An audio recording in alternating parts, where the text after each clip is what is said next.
الفاتحہ۔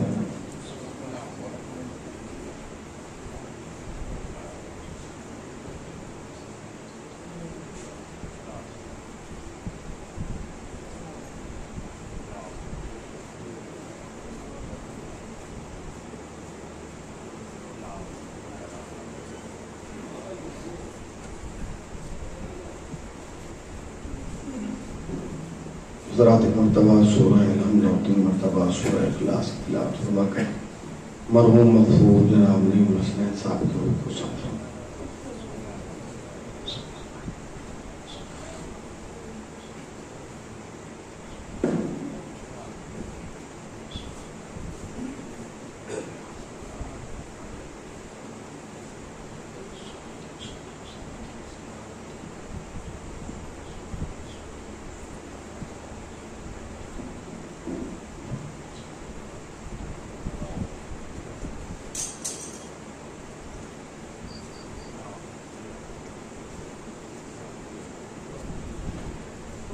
لا حول ولا قوة إلا بالله العلي العظيم۔ أعوذ بالله من الشيطان اللعين الرجيم، بسم الله الرحمن الرحيم۔ الحمد لله الذي ذكره للشرف الذاكرين وشكره فوز للشاكرين وطاعته نجاة للمطيعين۔ الصلاة والسلام على رسول الثقلين محبوب رب المشرقين ورب المغربين ولی الدارین امام جد الحسن والحسین ابو القاسم محمد۔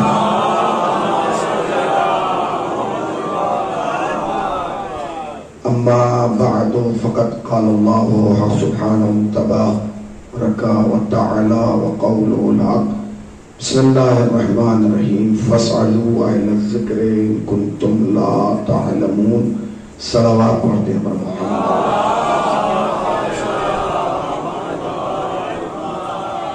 انتہائی واجب الاحترام خدمت آبا اور حاضرین فرش اعضاء، یہ مجلس اعزاء ایک مرحوم کے سال ثواب کے لیے بعنوان مجلس کیسا اور پاکیزگی ہے، اور ہم اور آپ جمع ہوئے ہیں ان کے اہل خانہ کو تعزیت پیش کرنے کے لیے اور صبر کی تلقین کرنے کے لیے۔ یہی قانون حیات ہے اور یہی اصول زندگی کہ جب ہمارے درمیان سے کوئی مومن یا مومنہ اس دار فانی کو چھوڑ کر اس عالم بقا میں قدم رکھتا ہے تو ہم اس کے ایصال ثواب کے لیے مجلس حسین برپا کرتے ہیں۔ ظاہراً تو مجلس نام ہے مجمع کو جمع کر لینے کا، ہجوم کو اکٹھا کر لینے کا، افراد کو جمع کر لینے کا، لوگوں کو بلا لینے کا، احباب اور رشتہ داروں کو ایک چھت کے نیچے جمع کروانے کا، مگر یہ سارے ترجمے جو مجلس کے ہیں وہ کربلا سے پہلے کے ہیں۔ کربلا سے پہلے جہاں مجمع جمع کیا جائے اسے مجلس کہا جاتا ہے۔ کربلا کے بعد مجلس کے معنی بدل گئے، جہاں حق و باطل کے درمیان امتیاز پیدا کیا جائے اسے مجلس کہا جاتا ہے۔ جہاں یہ بتایا جائے کہ رونگ کیا ہے اور رائٹ کیا ہے اسے مجلس کہا جاتا ہے۔ جہاں یہ بتایا جائے کہ قاتل کون ہے اور مقتول کون ہے اسے مجلس کہا جاتا ہے۔ جہاں یہ بتایا جائے کہ سر کاٹنے والے کون ہیں اور سر کٹانے والے کون ہیں اسے مجلس کہا جاتا ہے۔ یہ مجلسیں تو جناب زینب سلام اللہ علیہا نے ہمارے حوالے کی ہی اس لیے تھی تاکہ ہم صبح قیامت تک پیدا ہونے والے ہر آدم کے بیٹے اور ہر حوا کی بیٹی کو مجلس میں بلا کے بتا سکیں کہ آؤ ہم تمہیں بتائیں گے کہ علیہ السلام کی دنیا اور ہے اور قاتلوں کی کائنات اور ہے۔ صلوات پڑھیں اور محمد والے محمد۔ تو یہ مجلس سید الشہداء بعنوان دیسا منعقد کی گئی ہے۔ دیکھیے ایک زمانہ تھا کہ جب مجلسیں ہوتی تھی تو عنوان دوسرے ہوا کرتے تھے، جیسے جیسے ماحول بدلا ویسے ویسے عنوانات بھی بدل گئے۔ جس آیت کریمہ کو تلاوت کیا گیا الحمدللہ ایک بھی مومن ایسا نہیں ہوگا جس نے وہ آیت سنی نہ ہو اور جس نے اس کا ترجمہ نہ سنا ہو اور جو اس کے حافظ نہ ہو۔ ارشاد باری تعالیٰ ہو رہا ہے فَاسْأَلُوا، سوال کرو، قرآن کی ایک آیت میں 3 پیغام ہیں. فَاسْأَلُوا، سوال کرو، اہل ذکر سے کرو، اور ان چیزوں کے بارے میں کرو جنہیں تم نہیں جانتے، ان کنتم لا تعلمون. آیت 1 ہے، پیغام 3 ہے. پہلا پیغام تو یہ ہے کہ قرآن نے سوال کی اجازت دی ہے، سوال سے روکا نہیں ہے. قرآن کا سوال کے لیے اجازت دینا ہی اس بات کی دلیل ہے کہ سوال کی اجازت وہیں ملتی ہے جہاں یقین ہو کہ ہم جواب دے دیں گے. دوسرے، قرآن نے سوال کی اجازت کے ساتھ یہ نہیں اجازت دی آپ کو کہ آپ جس سے چاہیں سوال کر لیں، ہر ایرا غیرہ نتھو خیرہ سے سوال کر لیا جائے.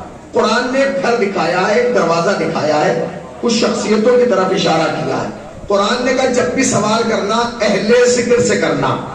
میں قریب آگے کے لفظ کہوں، یعنی قرآن کہنا چاہتا ہے کہ انسان جب بھی سوال کرنا اہل سے کرنا، نہ اہل سے نہ کرنا.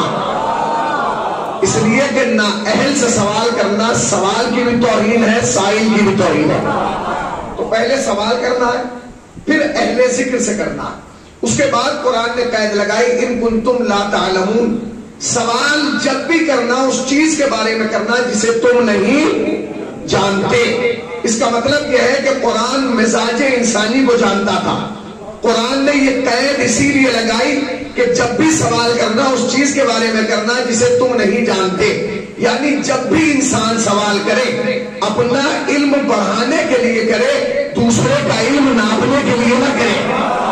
صلوات پڑھیں نا محمد آل محمد. جب بھی سوال کیا جائے تو علم بڑھانے کے لیے کیا جائے، علم ناپنے کے لیے نہ کیا جائے. ہمارے یہاں جب بھی سوال ہوتا ہے علم ناپنے کے لیے کیا جاتا ہے، علم بڑھانے کے لیے نہیں کیا جاتا. یہی وجہ ہے کہ سماج میں سوال ہیں مگر صلاحیتیں نہیں ہیں. سوال ہونا اور ہے، صلاحیت ہونا اور ہے. تو اسلام نے کیا کہ جب بھی سوال کرو ان چیزوں کے بارے میں کرو جنہیں تم نہیں جانتے. تو سب سے پہلے تو ہمیں 2 منٹ کے اندر یہ طے کرنا ہے کہ کون سی ایسی چیز ہے جسے ہم نہیں جانتے. کون سی ایسی چیز ہے جسے ہم نہیں جانتے؟ اچھا، بہت ساری چیزیں ایسی ہیں، ان گنت بے شمار لاتعداد چیزیں ایسی ہیں جنہیں ہم نہیں جانتے، آپ نہیں جانتے. مگر آپ ترقی نے ایسی چیز پیدا کر دی کہ ہم نہیں جانتے مگر ہمارا موبائل جانتا ہے. جانتا ہے کہ نہیں؟ ابھی مجھے یہاں سے مجلس پڑھ کے ایک جگہ جانا ہے، میں کبھی گیا نہیں ہوں مگر میں نے 2 منٹ میں پتہ لگا لیا کہ کتنا ٹائم لگے گا. اس نے یہ بھی بتایا کہ ٹرین سے جائیں گے تو کتنا لگے گا، کار سے جائیں گے تو کتنا لگے گا، پیدل جائیں گے تو کتنا لگے گا. یعنی ترقی نے کوئی نہ کوئی باب ایک کھولا ہے کہ آپ جب بھی سوال کریں گے یہ جواب دے گا. یہ اور بات کہ آپ کے اندر اتنی صلاحیت ہونا ضروری ہے کہ آپ یہ طے کر سکیں کہ جو جواب دیا جا رہا ہے وہ صحیح دیا جا رہا ہے یا غلط دیا جا رہا ہے. تو سوال کرنا ہے، اہل ذکر سے کرنا ہے، ان چیزوں کے بارے میں کرنا ہے جنہیں ہم نہیں جانتے. تو اکثر چیزیں وہ ہیں جسے ہم جانتے ہیں. مگر دنیا شیعت کے بہت بڑے عالم دین حضرت آیت اللہ محسن قراتی نے، جنہوں نے تفسیر نور لکھی ہے اور ایران کے نیشنل چینل سے درس تفسیر دیتے ہیں، جب کوئی صاحب پہ آئے تو انہوں نے کہا کہ 2 چیزیں ایسی ہیں جسے انسان کبھی جان نہیں پایا. ان سے پوچھا گیا کیا؟ تو انہوں نے کہا پہلی چیز کا نام ہے قرآن. پہلی چیز کا نام کیا ہے؟ قرآن. جبکہ خود مولوی میں قرآن ہے مگر کہہ رہے ہیں کہ انسان کتنی ترقی کر لے قرآن کو جان نہیں سکتا. تو اگر قرآن کو جان نہیں سکتا تو پھر گلی گلی میں دار القرآن کیوں ہے، مکتب قرآن کیوں ہے، حافظ قرآن کیوں گھوم رہے ہیں، مولوی میں قرآن کیوں گھوم رہے ہیں؟ تو انہوں نے جواب دیا کہ قرآن کا پڑھنا اور ہے، قرآن کا جاننا اور ہے. قرآن کے نشیب و فراز کو، قرآن کی گہرائی کو، گہرائی کو نہیں سمجھ سکتے. دوسری چیز جو انہوں نے دی وہ عجیب و غریب جواب تھا. انہوں نے کہا دوسری چیز کا نام ہے کربلا. کربلا کو انسان درک نہیں کر سکتا. ایک قرآن، ایک کربلا. پوچھا گیا کیوں؟ کہا اس لیے کیونکہ قرآن نانا سے منسوب ہے، کربلا نواسے سے منسوب ہے. نہ نانا دنیا کی سمجھ میں آیا اور نہ ہی نواسا دنیا کی سمجھ میں آیا. تو اگر ہم کربلا کو نہیں سمجھے تو پھر سمجھے کیا ہے؟ بھئی ہم نے آغوش مادر سے کربلا سنی ہے، بلکہ آغوش مادر سے بھی پہلے سے ہم شکم مادر سے کربلا سننا ہے. آپ کہہ رہے ہیں کہ کربلا نہیں. تو ایک سوال ہے میرا جو ہم سے ہمیشہ کیا جاتا ہے، جو ہی محرم کا چاند نظر آتا ہے سوالات کی بوچھار ہو جاتی ہے. ایک سوال کیا جاتا ہے کہ آخر آپ محرم کیوں مناتے ہیں؟ تو جواب دیا جاتا ہے اس لیے کیونکہ حسین نے اس مہینے میں قربانی دی. بھائی حسین نے قربانی کیوں دی تھی؟ تو بہت نارمل جواب ہے جو بچہ بھی دے دیتا. اس لیے جواب قربانی دی تھی کیونکہ اسلام خطرے میں تھا. یہ جواب دیا جاتا، اسلام خطرے میں تھا. میرا آپ سے ایک بہت آہستہ سے سوال ہے مگر جواب زور سے دیجیے گا. اگر امام حسین نے اسی لیے قربانی دی تھی کہ اسلام خطرے میں تھا تو پھر قربانی 61 ہجری میں کیوں دی ہے؟ ادھر نبی نے آنکھ بند کی، تیسرے دن سے اسلام خطرے میں تھا. نہیں پہنچے آپ بھائی. اگر ہمارا جواب یہی ہے کہ اسلام خطرے میں تھا تو 61 ہجری میں اسلام تھوڑی خطرے میں تھا. ادھر ہمارے نبی کی آنکھ بند ہوئی، تیسرے دن سے اسلام خطرے میں تھا. تیرے سیدہ پہ آگ لگنا اسلام خطرے میں تھا. علی کے گلے میں رسیاں ڈلنا اسلام خطرے میں تھا. علی کا دربار میں آنا اسلام خطرے میں تھا. علی جناب محسن کی شہادت اسلام خطرے میں تھا. تو نبی کہیں 11 ہجری میں، کربلا بنی ہے 61 ہجری میں. یہ 50 سال کا عرصہ جو حسین نے گزارا، کیا اس میں اسلام خطرے میں نہیں تھا؟ کون سا دن ایسا تھا کہ جو اسلام خطرے میں نہیں تھا؟ پہلے دن سے لے کے ادھر مصطفیٰ کی آنکھ بند ہوئی ہے سن 61 ہجری تک ایک دن، ایک لمحہ، ایک لحظہ بھی ایسا نہیں تھا کہ جو اسلام خطرے میں نہیں تھا. تو ہونا تو یہ چاہیے تھا کہ علی کربلا بنا دیتے، علی تلوار نکال لیتے. علی نے تلوار نہیں نکالی. حسن تلوار نکال لیتے، حسن نے تلوار نہیں نکالی. حسین اپنی امامت کی ابتدا میں تلوار نکال لیتے، نہیں نکالی. 10 سال کا عرصہ گزارا ہے. اس کے بعد اس کا مطلب یہ ہے کہ اگر آپ کو یہ سمجھنا ہے کہ حسین نے کربلا میں قیام کیوں کیا تو پھر آپ کو یہ 50 سال دیکھنا ہوں گے جو 11 سے شروع ہوئے اور 61 پہ ختم ہوئے، کہ ان 50 سالوں میں ایسا کیا ہوا کہ جو فرزند زہرا کو کربلا کے لیے قیام کرنا پڑا. آخر ایسا کیا ہوا کہ جو وہ کام جو باپ نے نہیں کیا، بھائی نے نہیں کیا، وہ حسین نے کیا. تو آپ جا کے تاریخ میں دیکھیے، کیا تاریخ میں وہ واقعات اور وہ کیفیتیں آپ کو ملیں گی کہ آپ سمجھ جائیں گے کہ اب امام حسین کے پاس کچھ چارہ نہیں تھا قیام کے علاوہ. ابھی پیغمبر کی آنکھ بند ہوئی ہے. ایک حکومت ہے جو شام میں تیار ہو چکی ہے، یعنی خلافت دوم کے زمانے میں جو ہے شام کو فتح کیا گیا ہے اور اسلام لایا گیا ہے اور اسلام کے حاکم بنا کے انہیں افراد کو بھیجا گیا ہے جو 8 ہجری میں خود مسلمان ہوئے ہیں. بھائی دور رسالت میں شام مسلمان نہیں تھا، اسے دماغ میں بٹھا دیا. دور رسالت میں شام مسلمان نہیں تھا. خلافت دوم کے زمانے میں شام کو فتح کیا گیا. اب جب شام کو فتح کیا گیا تو وہاں ضروری تھا کہ ایک حاکم بھیجا جائے اور ایک مبلغ بھیجا جائے. تو حاکم کسے بنا کے بھیجا گیا؟ امیر شام کے بڑے بھائی کو. وہ حاکم بن کے گئے. جب اس کا انتقال ہو گیا تو چھوٹے بھائی کو حکومت دے دی گئی. تو اب حاکم کی حیثیت سے کون بیٹھا ہوا ہے؟ امیر شام. امیر شام خود اسلام کا بنایا ہے اس کا باپ. تو جا کے تاریخ دیکھیے سن 8 ہجری میں، یعنی نبی کے وفات سے 2 سال پہلے کے اسلام لائے. ابھی نے خود نہیں پتا کہ اسلام کیا ہے اور یہ مبلغ اسلام بن کے شام جا رہے ہیں. اب کیفیت سمجھ رہے ہیں؟ اب یہ حکومت یہاں تیار ہو گئی. اب ان 50 کیا کیفیت گزر رہی ہے وہ سمجھیے کہ ایک تازہ مسلمان انسان کو حاکم بنا کے تخت پہ بٹھا دیا گیا ہے اور اب جو اس نے آرڈر دینا شروع کیا وہ سن لیا. پہلا آرڈر انہوں نے یہ دیا کہ تاریخ میں بہت بڑا جلیل القدر نام ہے جناب عباس، آنکھوں کی بینائی جا چکی ہے. انہوں نے اپنے ایک شاگرد کو بلایا اور بلا کے پوچھا کہ اگلا مہینہ کون سا ہے؟ تو اس نے کہا کہ اگلا مہینہ ذوالحج کا ہے. کہا تو کہا بھائی ذوالحج کا ہے، پتہ نہیں کب تک چراغ حیات ساتھ دے اور کب پہنچ جائے. لہٰذا بس تجھ سے اتنی گزارش ہے کہ جب ذوالحج کا چاند نظر آ جائے تو تم میرا ہاتھ پکڑ کے مجھے خانہ کعبہ تک پہنچا دیں. اس نے کہا کہ ٹھیک ہے. استاد کا حکم تھا. شاگرد نے ہاتھ پکڑا اور ذوالحج کی ابتدائی تاریخوں میں لا کے صحن کعبہ میں کھڑا کر دیا. اور جب صحن کعبہ میں کھڑا کیا تو جناب عباس نے اپنے شاگرد سے پوچھا یہ بتاؤ میں کہاں کھڑا ہوں؟ اس نے کہا حضور آپ خانہ کعبہ میں کھڑے. تو کہنے لگے اگر خانہ کعبہ میں کھڑا ہوں تو کیا کوئی حاجی نہیں آیا؟ اس بار کوئی حج کرنے نہیں آیا؟ تو اس نے کہا نہیں استاد آپ نابینا ہیں، آپ کو نظر نہیں آ رہا، لاکھوں کی تعداد میں لوگ کعبے کا طواف کر رہے ہیں. تو عباس نے ایک چبھتا ہوا جواب دیا، کہنے لگے کہ میں اندھا ہوا ہوں، بہرا نہیں ہوا. اگر تجھے حاجی حج کرتے ہوئے نظر آ رہے ہیں تو مجھے طواف کرتے ہوئے سنائی کیوں نہیں دے رہے؟ اور کیا اس کا مطلب یہ ہے کہ عباس کے اس جواب سے پتا چلا کہ حج دیکھا بھی جاتا ہے اور حج بھائی یہ کون سا عمل تھا جو سننا چاہتے تھے؟ جو لوگ خانہ کعبہ گئے وہ بتائیں گے کہ جب آپ خانہ کعبہ کا چکر کاٹیں گے تو خاموش نہیں رہیں گے بلکہ ایک طالبیہ ایک آواز بلند کریں گے لبیک اللہم لبیک لا شریک لک لبیک. عباس کو وہ آواز ہی نہیں آئی تو انہوں نے اشکال معرف کیا کہ وہ آواز کیوں نہیں آ رہی ہے. شاگرد نے منہ پہ ہاتھ رکھا اور بغل میں لایا.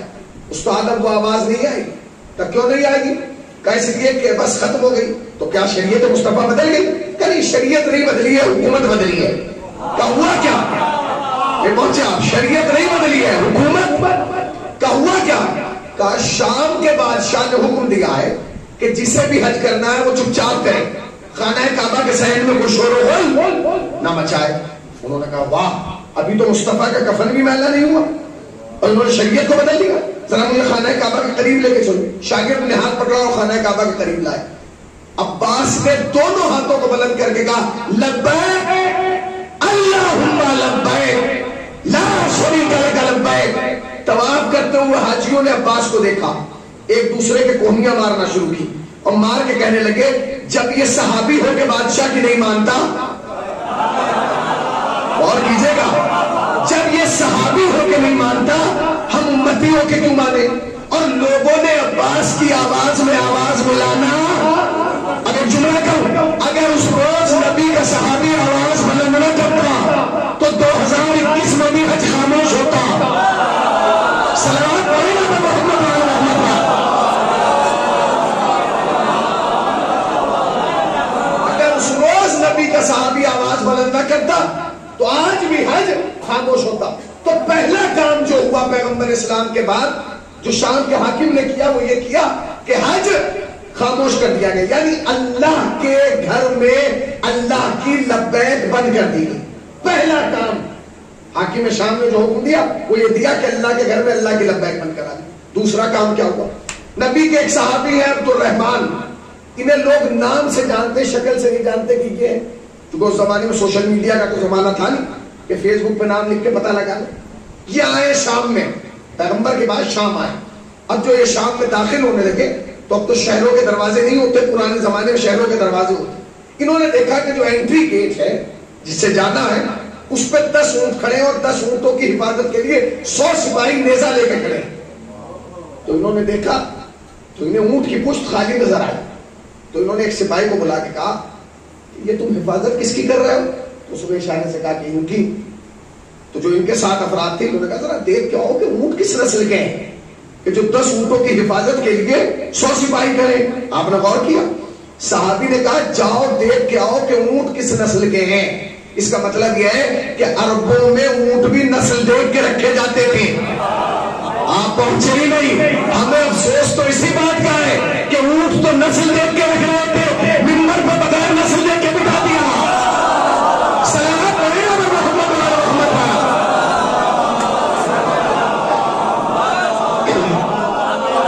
جاؤ ذرا دیکھ کے آؤ کس نسل کے. وہ گیا اور دیکھ کے آ گیا تو اس نے دیکھا کہ معمولی اونٹ ہے عام نسل کے. تو اس نے کہا کہ حضور یہ تو معمولی نسل کے اونٹ ہیں. تو انہوں نے ایک سپاہی کو بلایا اور کہا کہ تمہارا دماغ خراب ہو گیا. عرب کی اتنی گرمی کہ پرندہ ان کے چھت سے اس پہ نہیں جا پا رہا ہے, درمیان میں گر رہا ہے, تم نیزے لے کے کھڑے ہو. کہا حضور آپ دیکھ ہی نہیں پا رہے ہیں. کہا تم اونٹوں کی تو حفاظت کر رہے ہو. اس نے کہا اونٹ کی حفاظت نہیں کر رہے. کہا پھر کہا یہ ہم آپ کو دکھاتے ہیں. اب جو قریب گئے تو پتا چلا جس کلر کا اونٹ ہے اسی کلر کی ایک مشکیزہ ادھر ٹنگی ہے ایک ادھر ٹنگی ہے. تو انہوں نے کہا کیا؟ کہا ہم اس کی حفاظت کر رہے ہیں. تو انہوں نے کہا اس میں کیا ہے؟ کہا اس میں روم سے شراب آئی ہے. کس کے لیے؟ بادشاہ کے لیے. ہم اس کی حفاظت کر رہے ہیں. اور جملہ آہستہ سے کہوں اگر علاوہ جا کر نبی کا سچا صحابی تھا, پکا صحابی تھا, اصلی صحابی تھا. بغل میں کھڑے ہوئے سپاہی سے نیزہ لیا اور جلدی جلدی مشکیزوں میں گود دیا. شراب بہنے لگی. سپاہیوں نے اونٹوں کو چھوڑا, بڑے میاں کو پکڑ لیا. انہوں نے کیا مطلب؟ کہ بھائی کچھ تو لے کے جانا پڑے گا, خالی آپ تھوڑی جائیں گے. لائے دربار میں. اب کیفیت سمجھ رہے ہیں؟ سامنے تخت پہ بادشاہ بیٹھا ہے, ادھر سے ان کی انٹری ہوئی, دونوں طرف درباری بیٹھے. تو بادشاہ نے پوچھا یہ بوڑھا کون ہے؟ کہنے کہ حضور یہ بوڑھا نہیں ہے, نبی کے صحابی ہیں. ہوں گے کیا کیوں ہے؟ اور حضور یہ آئے نہیں ہم لانے ہیں. تو کیوں لائے ہو؟ اب مجرم ہے، جرم کیا ہے؟ کہ حضور جرم تو اتنا بڑا ہے کہ آپ نے جو پیے یہ سب اتر جائے. کہ بتاؤ، وہ جو ہم شام سے لا رہے تھے نا، روم سے بچاتے ہوئے چھپاتے ہوئے، کہا کہ انہوں نے مشکیزہ میں نیزہ مار کے سب باہر. تاریخ کہتی ہے جتنی چڑھی تھی سب اتر. کہنے لگے اتنا بڑا جرم کر کے زندہ ہے تو پھر قتل کر دو، گردن مار دو. بادشاہ کا حکم تھا. جیسے ہی کہا فوراً سپاہی تلوار لے کے آگے بڑھا، تلوار اٹھائی، چاہتا تھا کہ قتل کرے. تاریخ میں ایک نام ہے جو آپ نے بہت سنا ہے، عمر عاص. وہ کود کے سامنے آیا، اس نے کہا بادشاہ سلامت، جان کی امان پاؤں تو ایک بات کہوں. کہو کہ انہیں مت ماریے، مجھے مار دیجیے، انہیں قتل مت کیجیے، مجھے قتل کر دیجیے. بادشاہ نے کہا پہلے یہ ہوگا بعد میں تو. کہا تو دونوں کو کیوں کر رہے؟ کہ اسے اس وجہ سے کس نے شراب بہائی ہے، اور تجھے اس وجہ سے کیونکہ تو نمک حرام نکلا ہے. اس نے کہا میں نے کون سی نمک حرامی کی؟ کہنے لگا دربار میرا ہے، غلام میرا ہے، کھلا میں رہا ہوں، پلا میں رہا ہوں، عیش و آرام میں دے رہا ہوں، اور بچہ تو اس بوڑھے کو رہا ہے. اب جو عمر عاص نے جملہ کہا تاریخ ساز کا، اس نے کہا بادشاہ سلامت آپ ہوش میں نہیں ہیں، اگر آپ ہوش میں ہوتے تو آپ سمجھ جاتے میں اسے نہیں بچا رہا ہوں، میں اب بھی آپ کو بچا رہا ہوں. کہ کیا مطلب مجھے کیوں بچا رہا ہوں؟ میں نے دیا ہے قتل سے ہونا ہے. تو آپ سمجھے نہیں، یہ ہے نبی کا صحابی. اگر آج یہ آپ کے دربار میں مارا گیا تو قیامت تک سوال ہوگا کس جرم میں مارا. کہاں بیٹھے ذرا جاگے، کس جرم میں مارا؟ جرم کیا تھا؟ کس وجہ سے مارا؟ کس خطا پہ مارا؟ اور جب ہم لوگوں کو بتائیں گے کہ اس نے شراب کے خلاف قیام کیا تھا تو ساری قوم سمجھ جائے گی کہ اگر شریعت مصطفیٰ میں شراب پینا جائز ہوتی، کیا کہہ رہا ہوں، اگر شریعت مصطفیٰ میں شراب پینا جائز ہوتی تو نبی کا صحابی کا بھی خلاف قیام. مطلب سمجھے آپ؟ نتیجہ کیا نکلا؟ اس کا مطلب یہ ہے کہ شام کے لوگوں میں اتنی حس بھی نہیں تھی کہ انہیں یہ بھی نہیں پتا تھا کہ شراب پینا جائز ہے. یا اچھا بھائی یہ تمیز کون بتائے گا؟ یہ تہذیب کون بتائے گا کہ جائز ہے یا ناجائز؟ یہ تو اوپر والا بتائے گا نا. شام کی تاریخ پڑھ کے دیکھ لیجیے، اوپر والا بھی پی رہا تھا اور نیچے والا بھی پی رہا. تو یہ تہذیب اور یہ تمدن تو ختم ہو گیا، یہ کلچر کے فرق کہ جائز ہے یا ناجائز.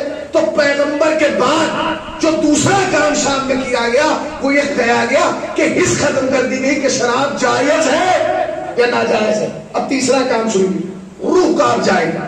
تاریخ میں ایک نام ہے صحابی کا جو آپ کے امام بارگاہ کی چھت سے بڑا نام ہے، ابو ایوب انصاری. کس نے نہیں سنا؟ جناب ابو ایوب انصاری کا نام کس نے نہیں سنا؟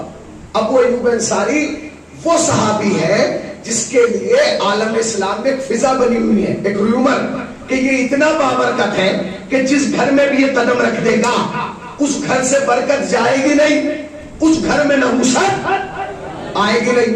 اچھا کسی صاحب کے لیے فضیلت بیان ہونے لگے مثلا تو آپ سبب تو پوچھیں گے، سبب تو پوچھیں گے کہ کیوں ہو رہا ہے. آج غلام عباس صاحب ہمیں لینے گئے وقت انہوں نے ایک نوحہ پڑھا، سب لوگ اپنے اپنے موبائل لے کے آ گئے. کیوں آ گئے؟ اچھا نوحہ پڑھتے ہیں، ویڈیو اس لیے بنائی جا رہی ہے، عزت اس لیے کہ کمال ہے. اب ایک آدمی کا آپ تعارف کرا رہے ہیں کہ اتنا بابرکت ہے کہ اگر یہ قدم رکھ دے گا تو برکت جائے گی نہیں، نحوست آئے گی نہیں. تو پھر تاریخ میں جا کے کھنگالو کہ اس نے ایسا کیا کیا کہ جو اتنا بابرکت بن گیا. ہم نے پوری تاریخ پڑھی، نہ اس نے کوئی مردہ جلایا، نہ اس نے کوئی سورج بلٹایا، نہ کوئی اس نے ستارہ بلایا. تو پھر فضیلت کیا ہے؟ کہنے لگے ابو ایوب انصاری کی سب سے بڑی فضیلت یہ ہے کہ ان کے دروازے پر نبی کا ناکا بیٹھا تھا. جس دن سے نبی کا ناکا بیٹھا مسلمانوں نے عزت کرنا شروع کر دی. تو جملہ کہوں کتنا بھولا ہو گیا مسلمان، جس کے دروازے پر محمد کا ناکا بیٹھے ان کی تو عزت کرو، اور جن کے لیے محمد خود ناکا بن جائے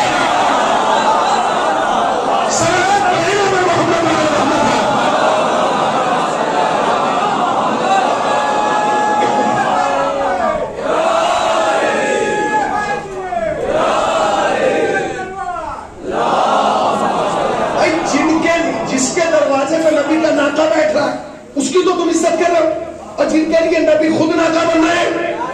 اور یہ سب کتابوں میں لکھا ہے، صرف ہماری نہیں برادران کی کتابوں میں بھی لکھا ہے کہ جب نبی ناکا بنے تو ایک کو ادھر بٹھایا، ایک کو ادھر بٹھایا.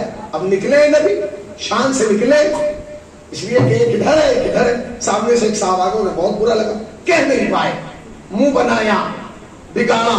بھائی منہ کیوں بنا رہا ہو، تمہارے تو شکل پہلے سے ایسی ہے کہ بنانے کی ضرورت نہیں، مگر پھر بھی بنایا.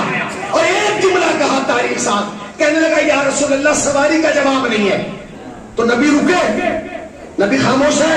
نبی نے فوراً جواب دیا، کہنے لگے غور سے دیکھو، خالی سواری نہیں، سواروں کا بھی جواب نہیں ہے. تو کیا کرتا، لڑتا نبی سے.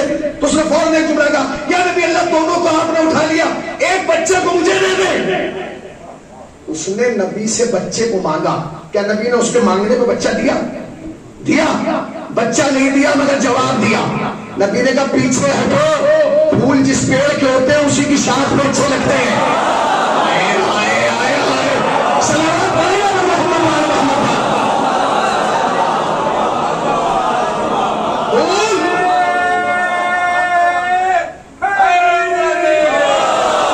پھول جس پیڑ کے ہوتے ہیں اسی کی شاخ پہ.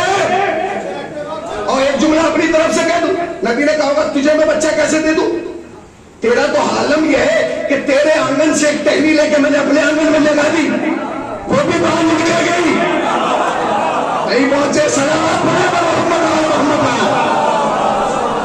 کیسے دے دیا جائے. اب ابو ایوب انصاری اس لیول کا صحابی آیا ہے شام. اب بھائی جب فضا بن چکی ہے کہ اتنے بابرکت ہیں، قدم رکھ دیں گے تو برکت، قدم جب تک رہے گا بابرکت رہیں گے. تو شام کا ہر آدمی آ گیا بات، حضور میرے گھر. ابو ایوب انصاری نے کہا ہم کسی کا دل نہیں توڑیں گے، سب کے گھر جائیں گے. کہا جی ٹھیک ہے. تو انہوں نے اپنے ساتھ جو تھے ان سے کہا بھائی اسی گلی سے نمبر لگا. کہا جی ٹھیک ہے. پہلے گھر میں گئے، استغفار پڑھ کے واپس. دوسرے میں گئے، استغفار پڑھ کے واپس. تیسرے میں گئے، استغفار پڑھ کے واپس. چوتھے میں استغفار. پانچویں میں. تو ہر گھر میں، ہر گلی میں ہر بندہ ایک جیسا نہیں ہوتا. تو ایک نے کہا ارے تمہارے یہاں نہیں رکے، ہمارے یہاں رکیں گے. لوگوں نے کہا چلو تمہارا کون سا دور ہے گھر، اگلا تمہارا ہی. اس میں بھی گئے، استغفار پڑھ کے واپس. تو ہر بندہ برابر نہیں ہوتا. اور تو دبے ہوئے تھے، گھبرائے ہوئے کہ ابو ایوب انصاری ہے، نبی کا صحابی ہے، اتنے بڑا نام رکھتا ہے. مگر وہ نہیں ڈرا. اس نے فوراً چھوٹتے کہا حضور کہیں تو رک جاتے، پوری گلی آپ نے چھان دی، کہیں تو رک جاتے. ابو ایوب انصاری نے فوراً جواب دیا کسی مسلمان کے گھر لے جاتے. بھائی ذرا چاہیے سلام پڑھے محمد محمد. حضور کہیں تو رک جاتے. ابو ایوب انصاری نے کیا جواب دیا، کسی مسلمان کے گھر لے جاتے. تو اس نے کہا یہ کہ آپ کو بت پرست لے گئے، آتش پرست لے کے گئے، سارے مسلمان ہیں، اللہ کی توحید کا کلمہ پڑھا ہے، رسول کی رسالت کا کلمہ پڑھا ہے. ابو ایوب انصاری نے کہا کلمہ پڑھنے سے کوئی مسلمان نہیں ہوتا ہے، کلمہ پڑھنے سے مسلمان نہیں ہوتا. اب اگلا جملہ جو کہا اس سے واضح ہوا، کہہ رہے کلمے سے کوئی مسلمان نہیں ہوتا، شریعت کی پابندی سے مسلمان ہوتا ہے. کہتا آپ رکے کیوں نہیں؟ کہنے لگے میں کسی گھر میں کیسے رکتا، میں جس گھر میں بھی گیا اس میں ٹوائلٹ دشوئی قبلہ رخ بنی ہے. کیا تمہیں نہیں معلوم کہ شریعت مصطفیٰ میں خانہ کعبہ کی طرف بیٹھ کے اپنی حاجت پوری کرنے کو منع کیا گیا؟ یہ کہا ہے کہ خانہ کعبہ کی طرف بیٹھ کے اپنی حاجت پوری نہ کرے، اور تم نے اپنے ٹوائلٹ، اپنی دشوئی، اپنے باتھ روم کا رخ جو ہے قبلہ رخ بنا دیا. تو وہ ہنسا اور اس نے کہا حضور ہمارے یہاں تو ایسے ہی بنے تھے جیسے مکے اور مدینے میں بنے. تو کہنے لگے پھر یہ تو اس بادشاہ نے حکم دیا ہے کہ توڑ کے ایسے بناؤ، ہم نے اس کے حکم پر توڑ کے بنائے. بس ابو ایوب انصاری اپنی جگہ چپ گئے اور کہنے لگے پھر سنو، بنوانے والے پہ بھی لعنت. بیٹھے ہیں بھائی، بنوانے والے پہ بھی لعنت. بنانے، اب یہ نبی کے صحابی کا جملہ ہے، بنوانے والوں پہ بھی لعنت. بنانے تو ہم بھی تو 1400 برس سے یہی کہہ رہے ہیں، ہم بھی تو 1400 برس سے یہ کہہ رہے بنوانے والوں پہ بھی لعنت.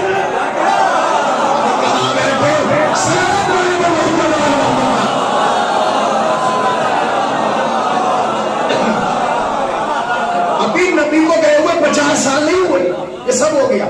حج خاموش کر دیا گیا، شراب جائز کر دی گئی، گھروں کے نقشے بدل دیے گئے، لوگ خانہ کعبہ کی طرف منہ کر کے اپنی حاجت پوری کرنے لگے.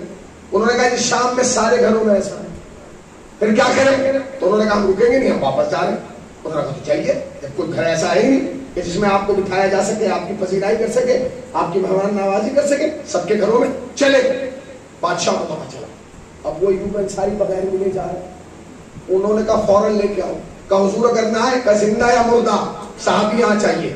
آپ نے غور کیا دیکھیے زمانہ کتنی جلدی بدلتا ہے. کل صحابہ کے نام پہ تلواریں نکلی تھی, آج جھنڈے نکل رہے ہیں. کیفیت محسوس کیا, فرق دیکھیے, انقلاب زمانہ دیکھیے, کیفیت کو محسوس کیجیے. سپاہی آ گئے. اب وہ ایوب انصاری شام کی سرحد سے باہر نکل رہے. انہوں نے کہا کہاں جا رہے ہیں بڑے میاں؟ کہا واپس. کیسے نہیں جا سکتے, آپ کو امیر نے بلایا ہے. پر جیسے ہی کہا نا بھائی امیر نے بلایا ہے, تو ابو ایوب انصاری نے ان کا چہرہ دیکھ کے کہنے لگے ان فقیروں کے شہر میں بھی کوئی امیر ہے؟ اس فقیر کے شہر میں بھی کوئی امیر ہے؟ اب امیر تو بس ایک ہے جسے مصطفیٰ نے سوالات کے مجموعے میں بنایا ہے. ہاتھوں پہ اٹھا کے بتانا ہے, دکھا کے بنایا ہے.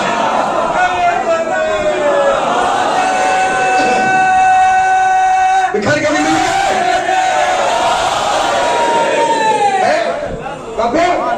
کہ میں نہیں جاؤں گا کسی امیر سے ملنے. انہوں نے تلوار نکالی. انہوں نے کیسے نہیں جاؤ گے, جان کا بچہ نوازی ہو بھائی. انہوں نے کہا چلو. اب محسوس کیجیے گا جملے, اب نبی کا صحابی ہے, دربار میں آئے, کیفیت سمجھ رہے ہیں, دونوں طرف درباری بیٹھے, سامنے بادشاہ بیٹھا. اب وہ ایوب انصاری نے دربار میں انٹری کی, ایک بار بادشاہ کو دیکھا بس, اور پھر منہ یوں کر کے کھڑے ہو گئے. چیف منسٹر کے سامنے, گورنر کے سامنے آپ منہ کر کے کھڑے ہو جائے, وہ بھی بھرا ہوا دربار. پہلے تو امیر شام نے پورا دربار دیکھا, پھر اب ان کا ذہن کیسے ڈیوائڈ کرے. تو اس نے ایک جملہ کہا, کہنے لگے ہماری شکل اتنی بھی بری نہیں کہ تم ہماری شکل نہیں دیکھ رہے. اب وہ ایوب انصاری نے فوراً جواب دے دیا, کہنے لگے بادشاہ بات شکل کی نہیں, بات نسل کی ہے. یعنی کہاں بیٹھے ہیں, بات شکل کی نہیں, بات نسل کی ہے. اور بات نسل کی نہیں, بات اصل کی ہے. بات اصل کی بھی نہیں, بات فصل کی ہے. کیا کبھی تم نے غور کیا تمہارے نام کے آگے ٹائٹل کیا کیا لگائے جاتے ہیں؟ ٹائٹل خطابات کا کیا کہ تمہیں لکھا جاتا ہے امیر المومنین, کہنے لگا وہ تو میں ہوں. واہ. خلیفۃ المسلمین, کہنے لگا وہ بھی میں ہوں. کاتب وحی الہی کا وہ بھی میں ہوں. صحابی رسول کا وہ بھی میں ہوں. اب وہ ایوب انصاری نے ہنس کے کہا واہ, امیر المومنین بھی تو ہے, خلیفۃ المسلمین بھی تو ہے, صحابی رسول بھی تو ہے, کاتب وحی الہی کا وہ تو میں ہوں. تو کہنے لگے ان چاروں پوسٹوں کو ہو کے تجھے شریعت کا اتنا سا مسئلہ نہیں پتا کہ شریعت مصطفیٰ میں مرد کے لیے سونا پہننا حرام ہے؟ کیا تجھے نہیں معلوم, اگر الہ آباد اپنی جگہ جملہ سنے, کیا تجھے نہیں معلوم کہ شریعت مصطفیٰ میں مرد کے لیے سونا پہننا حرام ہے؟ تو کہنے لگا میں تو جانتا ہوں. تو کہنے لگا پھر یہ سونے کے کلے کیوں پہنے بیٹھا ہے, یہ سونے کے ہار, یہ سونے کی چینیں. اچھا اب میں ایک جملہ کہہ دوں آپ کی طرف سے, اگر اجازت ہو, اگر میں دربار میں ہوتا تو وہ ایوب انصاری سے ہاتھ جوڑ کے یہ کہتا کہ بڑے میاں اپنا بلڈ پریشر نہ بڑھائیے, پہلے پوری بات خود سمجھیے پھر اسے سمجھائیے. شریعت مصطفیٰ میں مرد کے لیے حرام ہے.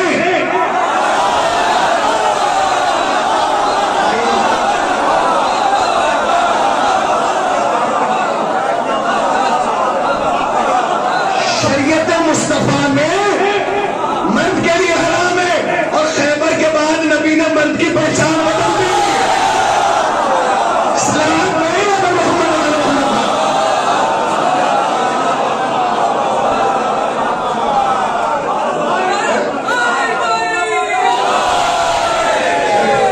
تو شریعت مصطفیٰ میں ایک دفعہ سب بول دیں, شریعت مصطفیٰ میں مرد کے لیے سونا. اچھا جو نہیں بولے ان کی نگاہ میں حلال ہے, بولیے نا بھائی, شریعت مصطفیٰ میں مرد کے لیے سونا یہ کنفرم ہے. ہاں منبر کے سامنے بیٹھ کے مولا کے روزے کے سامنے کہہ رہے ہیں علم مبارک لگے ہیں, تازیے, کنفرم ہے, طے ہے, اس میں کوئی شک و شبہ تو نہیں کہ مرد کے لیے شریعت مصطفیٰ میں سونا پہننا حرام. جب تمہیں پتا ہے کہ سونا پہننا مرد کے لیے حرام ہے, تو جب دولہا بن کے جاتے ہیں ہمارے جوان اور ساس سونا لے کے آتی ہے انگوٹھی, پھر انگلی کیوں بڑھاتے ہو؟ جب تم سسرال جاتے ہو اور ساس سونے کی انگوٹھی لاتی ہے تو کیوں پہنتے ہو؟ دوست پوچھتے یا تو تو ساس تمہیں مرد نہیں مانتی.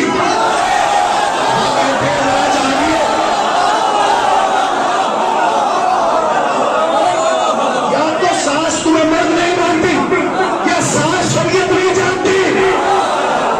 میں نے ایک صاحب سے پوچھا بھائی جب تجھے پتا ہے کہ شریعت مصطفیٰ میں مرد کے لیے سونا حرام ہے پھر پہن کے کیوں آیا ہے؟ کہنے لگا مولانا کیا کروں, نکاح کے ٹائم اتار دوں گا. اس کا مطلب تجھے پتا ہے کہ یہ پہننا حرام ہے. تو میں نے کہا کیوں پہنی؟ کہنے لگے ساس نے پہنا دی. تو میں نے کہا کیا قبر میں ساس آئے گی؟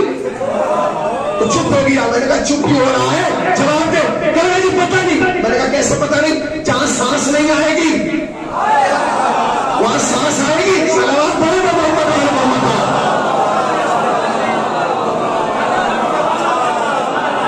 تو وہ ایوب انصاری نے کیا کہا بھائی کتنے کام ہو گئے, آج خاموش کر دیا گیا, شراب جائز کر دی گئی, گھروں کے نقشے بدل دیے گئے, مرد سونا پہننے لگے. تو اس نے کہا ارے چھوڑے ان باتوں کو, پہن لیا تو پہلے آگے آئیے. تو وہ ایوب انصاری نے کہا کیسے آ جاؤ, کیا تجھے نہیں معلوم شریعت مصطفیٰ میں انسان کو منع کیا گیا ہے کہ وہ درندے کی کھال پہ نہ بیٹھے. پتہ نہیں کہاں بیٹھے بھائی. شریعت مصطفیٰ میں حکم کیا ہے؟ آپ ہرن کی کھال پہ بیٹھے, بکرے کی کھال پہ بیٹھے, دمبے کی کھال پہ بیٹھے, شیر کی کھال پہ بیٹھنا مکروہ ہے. کیوں؟ اس سے انسان کا دل جو ہے وہ نرم نہیں رہتا, سخت ہو جاتا ہے, کسی کی مصیبت کو دیکھ کے پسیجتا نہیں ہے. تو انہوں نے کیا کہا کیا تجھے نہیں معلوم کہ شریعت مصطفیٰ میں انسان کو منع کیا گیا ہے کہ وہ درندے کی کھال پہ بیٹھے. ایک جملہ کہہ دوں اگر اجازت ہے, پھر میں یہی کہوں گا کہ ابو ایوب انصاری پوری بات خود بھی سمجھیں پھر اسے سمجھائیں. شریعت مصطفیٰ میں انسان کو منع کیا گیا ہے کہ وہ درندے کی کھال پہ نہ بیٹھے, مگر اگر درندے کی کھال پہ بیٹھے سلام پڑھے گا نا محمد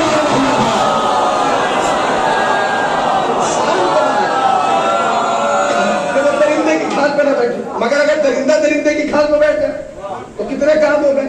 ابھی نبی کو کہے وہ 50 سال نہیں گزرے, حج خاموش کر دیا گیا, شراب جائز کر دی گئی, گھروں کے نقشے بدل دیے گئے, مرد سونا پہننے لگے, انسان درندے کی کھال پر بیٹھنے لگا.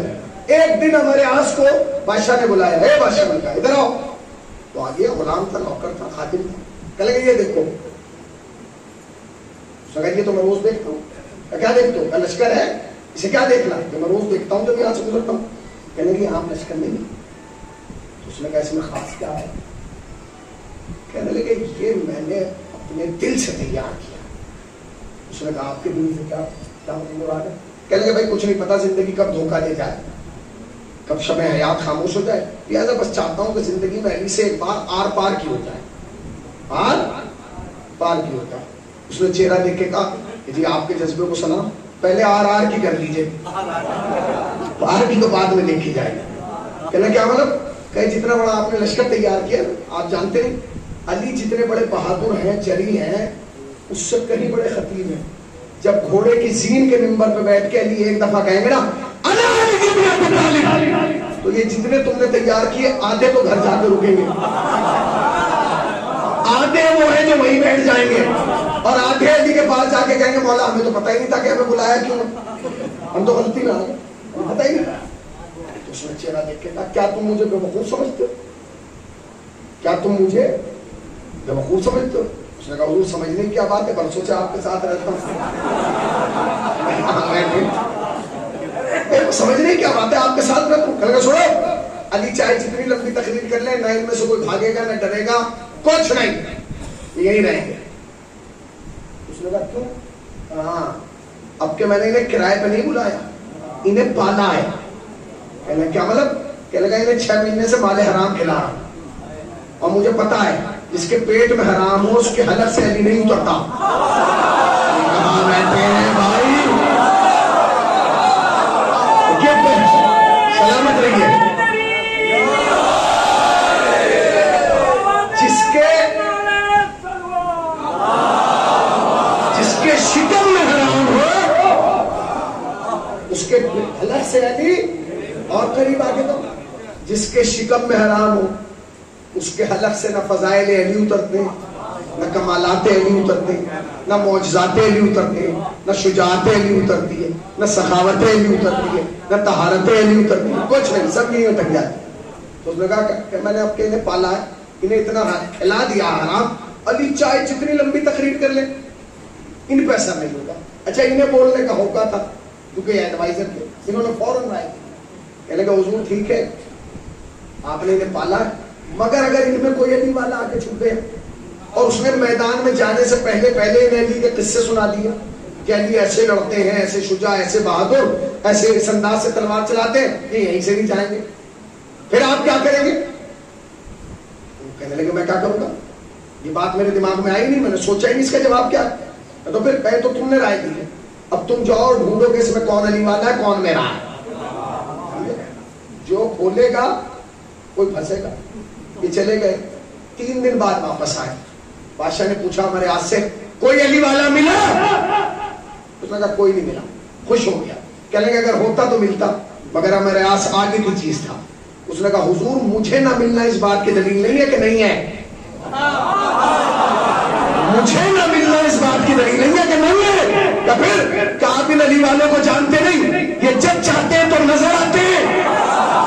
کہاں بیٹھے آپ ان علی والوں کو جانتے نہیں, جب چاہتے ہیں تب نظر آتے ہیں, جب چاہتے ہیں تب غائب ہو جاتے ہیں.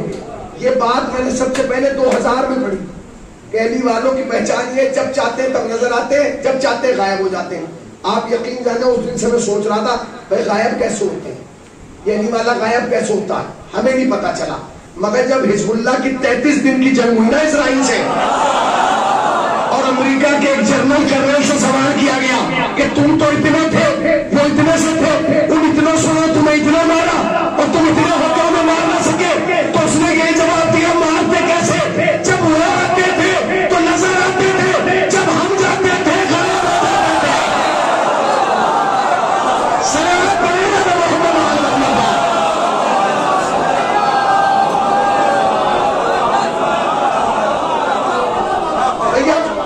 جب ہم جاتے تھے, جب وہ آتے تھے تو نظر آتے تھے, جب ہم جاتے تھے تو وہ غائب ہو جاتے تھے. مرجیت نے ہمیں کیا دیا, مرجیت نے حزب اللہ دی ہے, مرجیت نے قاسم سلیمانی دیا ہے, مرجیت نے نصر اللہ دیا ہے, دیا ہے, وہی بولیے دیا ہے کہ نہیں. اور آپ نے کیا دیا, آپ نے علماء کو گالیاں دی ہیں, آپ نے علماء کی توہین کی ہے, آپ نے علماء کے سامنے زبان درازی کی ہے, اور آپ سوچ رہے ہیں ہم نے بہت کچھ کر دیا. کچھ نہیں کیا. یاد رکھنا شیعت سے ٹکرانے کے لیے پہلی شرط یہ ہے کہ کم سے کم بندہ یزید ہو. ہم ممبئی گئے, ممبئی مجلس پڑھی, مجلس کے بعد ایک صاحب آ گئے, کہنے کہ آپ نے مرجیت کو پوری تقریر کر دی. میں نے کہا بھائی ضرورت ہے, جس چیز جون سی بیماری ہوتی ہے دوا وہی دی جاتی ہے. کہنے کہا پر ہم نہیں مانیں گے, ہم مرجع کو نہیں مانیں گے. تو میں نے کہا بھائی کیوں نہیں مانیں گے؟ تو کہنے لگے شیعت کے لیے کیا کیا ہے. تو میں نے کہا کیا نہیں کیا, آپ کیا کروانا چاہتے ہیں؟ تو کہنے لگا کہ بس کچھ بھی ہو ہم نہیں مانیں گے, ہم مرجع کو مانیں گے. میں نے آہستہ سے جملہ کہا کہ اگر مرجع کو نہیں مانتا تو جا مر جا, اگر مرجع کو نہیں مانتا تو جا. آپ بھی کہیے نا جو مرجع کو نہیں مانتا جا مر جا. تو کہنے لگا وہ کیا کیا ہے. میں نے کہا آپ کیا کرانا چاہتے ہیں؟ کہنے لگے دیکھیں لبنان میں اتنے مارے, شیعہ اتنے مارے گئے, پاکستان میں اتنے مارے گئے, پارا چنار میں اتنے مارے گئے, حلب میں اتنے مارے گئے, رقہ میں اتنے مارے گئے, سامرا میں اتنے مارے گئے, کازمان میں اتنے مارے گئے, ہر جگہ شیعہ مارے جا رہے, اور مرجع اپنے گھر میں بیٹھے, یہ باہر نہیں نکل رہے. میں نے کہا آپ کیا چاہتے ہیں؟ ہر بات پہ آیت اللہ سیستانی باہر نکلے, ہر بات پہ آیت اللہ خامنئی, کہنے کہ انہیں نکلنا چاہیے. میں نے کہا یاد رکھ کیسا بھی وقت آئے شیعوں کا مرجع باہر نہیں آئے گا. کہنے لگا کیوں نہیں آئے گا؟ میں نے کہا انہیں باہر آنے کی ضرورت ہی نہیں ہے. ان سارے مرجعوں نے مل کے ایک شعور پالا ہے جس کا نام ہے رسول اللہ.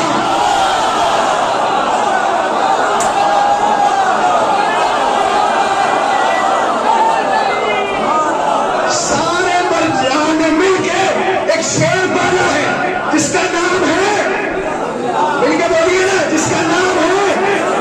اور اس کا کمال یہ ہے کہ وہ بولتا تو لبنان میں ہے مگر سعودیہ کے ایوانوں کے دروازے بند ہو جاتے ہیں, بادشاہ قبر میں کانپنے لگتے ہیں, بادشاہ کی میز پر رکھا ہوا پانی ہلنے لگتا ہے. اس نے ایک بیان دیا, پوری دنیا ہل گئی. اس نے کہا دنیا بھر کے دہشت گرد کان کھول کے سن لو, میں علی کا بیٹا حسن نصر اللہ اعلان کرتا ہوں کہ ساری دنیا کے دہشت گرد مل کے شام میں جمع ہو جائیں انشاءاللہ.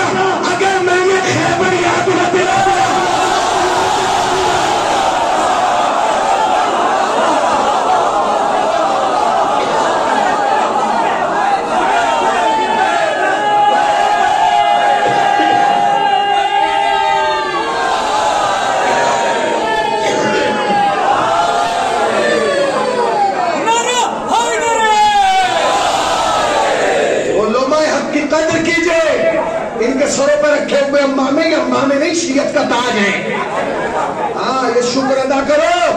اللہ نے جیسے تمہیں علماء دیے نا جتنے خوبصورت، ایسے تو لوگوں کے پاس امام بھی نہیں ہے. کہاں بیٹھے دیکھیے آپ اپنے مراجع کی تصویریں دیکھیے اور پھر دنیا کے سارے اماموں کی دیکھ لیجیے، چاہے وہ کعبے کا امام ہو، کسی کی آنکھ ٹیڑھی، کسی کی ناک ٹیڑھی، کسی کا منہ ٹیڑھا. ہم یہی تو کہتے ہیں جب تصویر کا مقابلہ نہیں کر رہے.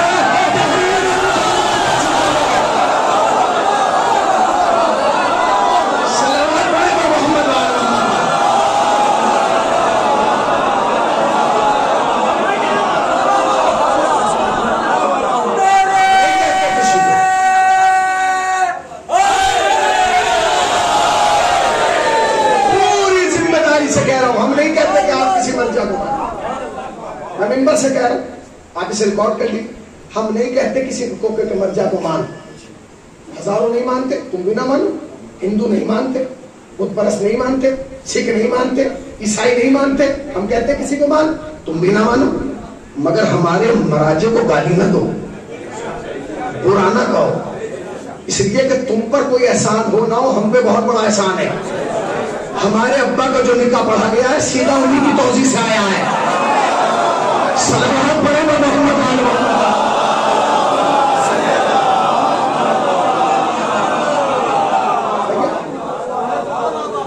آپ جسے دیکھیے بول رہا تو کیا ہوا؟ شریعت پہ احسان ہے، احسان ہے. ہر آدمی کو تو دوڑ لگی ہے مولوی سے آگے نکلوں گا، مولوی سے آگے. میں نے ہمیشہ کہا ہے کبھی مولوی سے آگے نہ نکلنا، پیچھے نکل رہنا. اس لیے کہ جب تک زندہ ہو مولوی کے پیچھے ہو، جس دن مر گئے خود بخود آگے آ جاؤ گے. اس کا مطلب قوم کا ہر آدمی جانتا ہے زندہ ہے تو پیچھے آگے آیا. تو جو بھی مولوی سے آگے آنے کی کوشش کرے گا سمجھ لیجیے مردہ ہے. ذہنی طور پہ بھی مردہ ہے، فکری طور پہ بھی مردہ ہے، شعوری طور پہ بھی مردہ ہے، ہر اعتبار سے مردہ ہے. علماء کے پیچھے رہو، آگے نہ ہونا. ورنہ مردہ شمار کیے جاؤ. نہ 3 میں رہو گے نہ 13 میں رہو گے. یاد رکھنا پہلے تو پرانے زمانے میں خالی علم نظر آتے تھے، کسی امام بارگاہ میں مرجع کا فوٹو نظر نہیں آتا تھا. اب ہر جگہ لگا ہوا ہے. کیوں؟ یاد رکھیے کہ شیعہ بے وقوفوں کا مذہب نہیں، شیعت میں پاگلوں کی بھرتی کہیں نہیں. بتائیے آپ سن 80 سن 70 میں ہر امام بارگاہ میں جاؤ گے ایک آدھ علم ہوا کرتا، زیادہ سے زیادہ 5. اب دیکھیے کتنے لگے. ایک آدھ ذریعہ ہوتی تھی. کیوں؟ کیونکہ جب دشمن نے علم کی مخالفت کی ہم نے علم بڑھا دیے، جب تعزیہ کی مخالفت ہوئی ہم نے تعزیہ بڑھا دیے، جب مرجعیت کی مخالفت ہوئی ہم نے فوٹو بڑھا دیا. صلوات پڑھیے نا محمد علیہ محمد.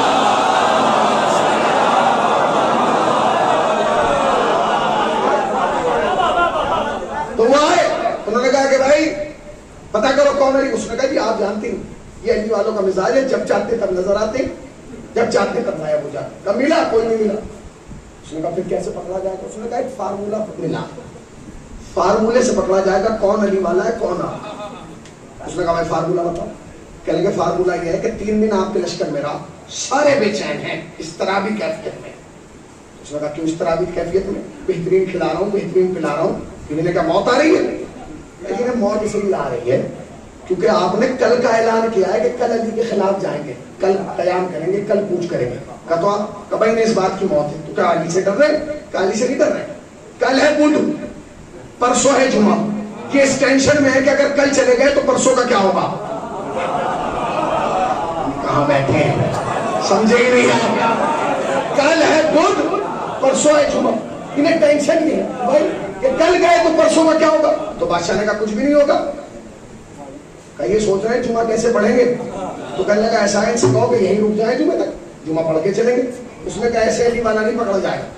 کہ تو پھر کہ تو ان سے کہو کہ چٹائیاں بغل میں دبا لیں، جہاں جمعہ آئے گا علی کہاں بیٹھے ہیں، جہاں جمعہ آئے گا وہاں جمعہ پڑھ لیں گے. اس نے کہا ایسے بھی علی والا نہیں پکڑا جائے گا.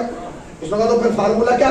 کہیں گے صبح ہوتے ہیں اونٹ پہ بیٹھو اور میدان میں چلے جاؤ اور سارے لشکر سے کہنا پریشان نہ ہو، کسی کا جمعہ نہیں چھوٹے گا، سب جمعہ پڑھیں گے. تو نیچے سے لوگ کہیں گے حضور کیا ہم جمعے تک یہیں رکیں گے؟ تو تم کہنا نہیں. تو لوگ کہیں گے حضور کیا جمعہ ہم راستے میں پڑھیں گے؟ تو کہنا نہیں. تو لوگ کہیں گے جب ہم نہ یہاں رکیں گے نہ وہاں پڑھیں گے تو پھر جمعہ کیسے ہوگا؟ تو کہنا پریشان نہ ہو، ہم جمعہ بدھی کو پڑھ لیں گے. ہم جمعہ دیکھیے امیر شام کو کتنا یقین تھا، کتنا یقین تھا. اس نے کہا میں نے انہیں حرام کھلایا ہے تو بدھ کی بات کہہ رہا میں منگل کو پڑھوا دوں، اتوار کو پڑھوا دوں، پیر کو پڑھوا دوں. ارے جس دن تو کہے اس وقت پڑھواؤں. اس نے کہا حضور آپ کے پکڑے جانے کی تھوڑی بات ہوگی کہ آپ کے والوں کو پکڑنا ہے، پکڑنا تو علی والے کو ہے. پتہ نہیں کہاں بیٹھے، پکڑنا تو علی والے کو ہے. کیا مطلب کہ جیسے ہی ہم کیا آپ کہیں گے کہ ہم جمعہ بدھ کو پڑھیں گے، جو آپ کے والے ہیں وہ تو چپ بیٹھے رہیں گے، اور جو بھی علی والا ہوگا وہ کھڑا ہو کے کہے گا بادشاہ تیرا دماغ خراب ہو گیا، کہیں جمعہ بھی بدھ کو پڑھا جاتا ہے. بادشاہ نے فوراً کہا میرے یہاں یہ کیسے ہو سکتا ہے کہ میرے ہزاروں چھپ رہے اور علی والے دو چار بھی ہوتے بول جائیں، کیا انہیں بہت سے ڈر نہیں لگتا؟ اس نے کہا بادشاہ تو علی والے کو سمجھا ہی نہیں، یہ گردن پر تلوار برداشت کر سکتے ہو، شریعت کی توہین.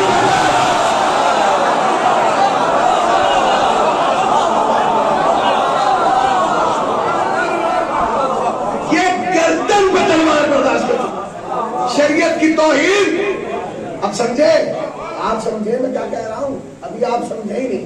جو سمجھ گئے سمجھ گئے. اس کا مطلب یہ ہے کہ ہر دور میں جمعے کی مخالفت وہ کرے گا، تو سب کچھ ہوگا علی والا نہیں ہوگا. نہیں پہنچے، اگر پہنچ جاتے تو پھر یہ خاموشی ٹوٹ جاتی ہے نا. اب میں آپ سے ایک بات پوچھ رہا ہوں، بہت آہستہ سے بتائیے بھائی جمعہ بدھ کو پڑھا گیا کہ نہیں؟ نہیں سب تو نہیں بولے بھائی جمعہ بدھ کو پڑھا گیا کہ نہیں؟ پہلے ابھی لیڈر والے تو بول ہی نہیں. بھائی جمعہ بدھ کو پڑھا گیا کیوں نہیں؟ تو پھر کہتے کیوں نہیں جس نے پڑھوایا اس کو بھی لعنت، اور جنہوں نے پڑھا سمجھا پھر دوبارہ آئیں گے. کتنے کام ہوگا؟ ابھی نبی کو گئے ہوئے 50 سال نہیں ہوئے، حج خاموش کر دیا گیا، شراب جائز کر دی گئی، گھروں کے نقشے بدل دیے گئے، مرد سونا پہننے لگے، انسان درندے کی کھال میں بیٹھ گیا. جمعہ یہ واقعہ ہنسنے کے لیے نہیں، یہی وہ واقعہ تھا جہاں سے تاریخ میں موڑ آیا، اور بادشاہ سمجھ گیا کہ مسلمانوں کا ضمیر اتنا مردہ ہو گیا کہ اب آسان ہے کہ ان کے سروں پر یزید جیسا شخص مسلط کر دیا جائے. کیا کیفیت ہے؟ تو معیار کیا بچا ہے بھائی؟ جمعہ بدھ کو پڑھ رہے ہیں، اب کیا بچا؟ اب یزید بیٹھے ہیں، یزید کا باپ بیٹھے، کیا فرق پڑتا ہے؟ طے کر دیا گیا کہ بھائی اب کچھ نہیں ہو سکتا، اب یہ یزید کی مخالفت کر ہی نہیں سکتے کیونکہ ضمیر مردہ ہو. اور بادشاہ نے کیا کیا؟ جاتے جاتے یزید کی خلافت کا اعلان کر گیا اور اسے حاکم بنا گیا، اس کے نام خط لکھ گیا اور کہا گیا کہ ان لوگوں سے بیٹھ گئے. اب یزید تخت پہ آ گئے. اب خواجہ حسنی کا جملہ سن لیجیے اور لطف لیجیے، ہر بات منبر سے بیان نہیں کی جاتی مگر اشارہ آپ کو سمجھا دیں. خواجہ حسنی کہتے ہیں کہ جب یزید اپنے باپ کے مرنے کے بعد تخت پہ آیا نا تو یزید اپنے باپ سے ایک قدم بھی پیچھے نہیں تھا. سب کچھ وہی کرتا تھا جو اس کا باپ کرتا تھا، گھر کے اندر بھی وہی کرتا تھا. کہاں بیٹھے ہیں بھائی؟ گھر کے اندر بھی وہی کرتا تھا اور گھر کے باہر بھی وہی کرتا تھا. مگر اس کے بعد خواجہ حسنی لکھتے ہیں کہ یزید اپنے باپ سے ایک قدم بھی پیچھے نہیں تھا، 2 قدم آگے نکل گیا. کیا مطلب؟ کہنے لگے اس نے 2 کام ایسے کیے جو اس کے باپ نے بھی نہیں کیے. تو 2 کام کیا تھے؟ کہنے لگے پہلا کام تو اس نے یہ کیا کہ علماء کا لباس پہنا کے بندروں کو منبر پر بٹھایا اور نسبت دی اس ذوات مقدسہ کی طرف جو آیت تطہیر کی مصداق ہے. یہ اس کے باپ نے نہیں کیا. دوسرا کام اس نے یہ کیا جو اس کے باپ نے نہیں کیا تھا کہ اس نے مسجد میں بیٹھ کے شراب پی.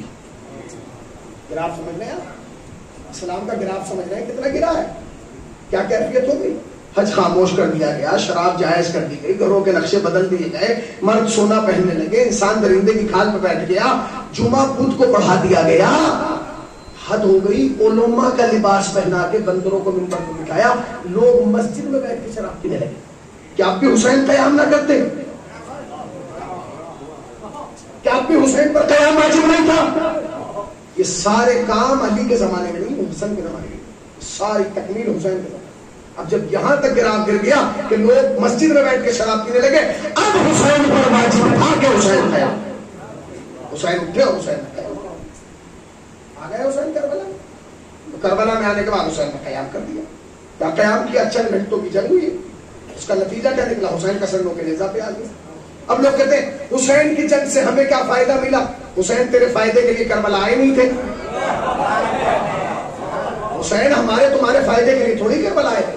یہ پوچھو کہ حسین کی قربانی سے اسلام کو کیا فائدہ ملا؟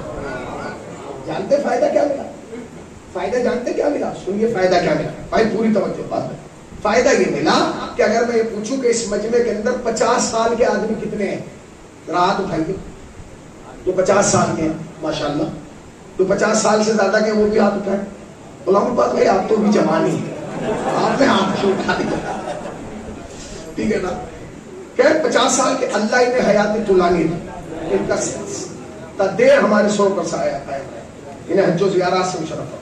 50 سال کے، اچھا اگر پورے الہ آباد میں جوڑے جائیں بتائیے 50 16، پورے پردیش میں جوڑے جائیں، پورے ملک میں جوڑے جائیں، ہر گلی میں آپ کو 50 سال کا ملتا ہے، کیونکہ 50 سال نارمل ایوریج ہے، اتنا سا چھٹیوں میں گزر جاتے ہیں، 50 سال گزر جاتے ہیں، کیوں؟ ابھی شادی ہوئی ابھی 50 سال ہو گئے، ہو گیا گزر گئے 50 سال، نارمل ایوریج ہے۔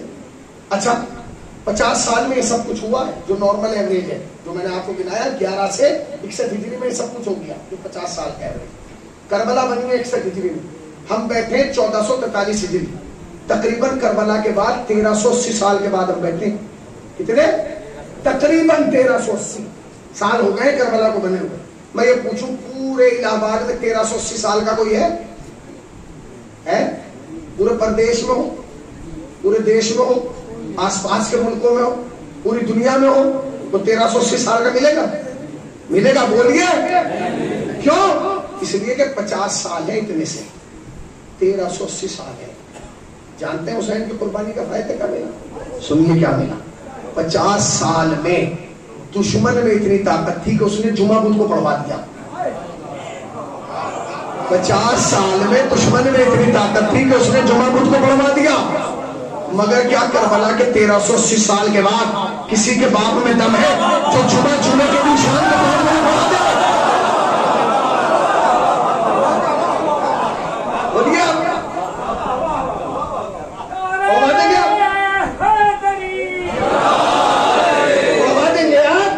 پڑھوائیے۔ کوئی مولوی صاحب آ کے کہہ لیں گے میرا دل چاہ رہا شام کو پڑھاؤ، وہ کہیں گے شام کو کیسے پڑھا دے، تیرے باپ کی شریعت ہے، جمعہ کے ٹائم ہوگا، نہ 1 منٹ ادھر نہ 1 منٹ ادھر۔ بھیا یہ بیداری کس نے دی؟ یہ حریت کس نے دی؟ یہ طاقت کس نے دی؟ کہہ رہے ہو حسین کی قربانی کا فائدہ؟ 50 سال میں دشمن میں اتنی طاقت تھی کہ اس نے جمعہ بدھ کو پڑھوا دیا، مگر کربلا کے 1380 سال کے بعد اگر جمعے کے ٹائم ہو رہا ہے تو احسان ہے حسین کا۔ اب ہوتے ہیں نا ہر دور میں فتنے ہوتے، ایک فتنہ نکل کے آیا تھا ابھی چند سال پہلے، ذاکر نائک وہ اسی بات پہ لگا ہوا تھا، حسین ہار گئے یزید جیت گیا، حسین ہار گئے یزید جیت گیا۔ میں نے کہا چل تیری مان لیتے ہیں کہ حسین ہار گئے یزید جیت گیا، اگر یزید جیتا ہے تو جمعہ بدھ کو کرا، بیٹھے اگر حسین یزید جیتا ہے تو جمعہ بدھ کو کرا، کہنے لگا یہ کبھی ہو سکتا، تو میں نے کہا پھر چھوڑ اور یاد ہے جب تک جمعہ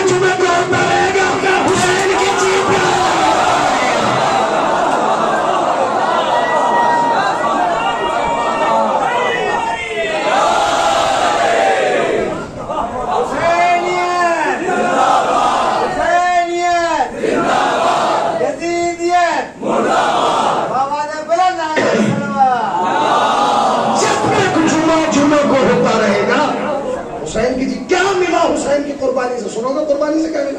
50 سال میں دشمن میں اتنی طاقت تھی کہ اس نے مسجد میں بیٹھ کے شراب پی۔ اب کربلا کا فائدہ جان دو، کربلا کے 1380 سال کے بعد کسی کے باپ میں دم ہے تو مسجد کے سامنے شراب کی دکان کھلوا دے، کھلوائیے۔ شیعوں کی مسجد نہیں، کسی کی بھی مسجد ہو، حنفی مالکی حنبلی، کھلوائیے، فوراً آ کے گریبان پکڑے گا، بند کر۔ اس کا مطلب یہ ہے کہ جب تک مسجد کا احترام ہوتا رہے گا حسین کی جیت کا اعلان ہوتا رہے گا۔ ہم کیا ہے آپ، یہ حریت کس نے دی؟ حسین نے۔ 50 سال میں دشمن میں اتنی طاقت تھی کہ اس نے اللہ کے گھر میں اللہ کی لبیک بند کرا دی، کرائی کہ نہیں کرائی؟ جبکہ اللہ کی لبیک محدود ہے. علماء سے پوچھیں خالی اللہ کی لبیک کا نعرہ خانہ کعبہ میں لگتا ہے, مسجد نبوی میں نہیں لگتا. کہ کوئی مسجد نبوی میں جا کے کہہ رہا ہو لبیک اللہم لبیک, نہیں, جب تک کعبہ سامنے تب تک کہہ رہا. مسجد نبوی میں کوئی نہیں کہتا, کہتا ہے؟ مسجد اقصی میں جا کے کوئی نہیں کہتا, اپنے شہر کی جامع مسجد میں آ کے کوئی نہیں کہتا, اپنے محلے کی مسجد میں کوئی آ کے نہیں کہتا لبیک.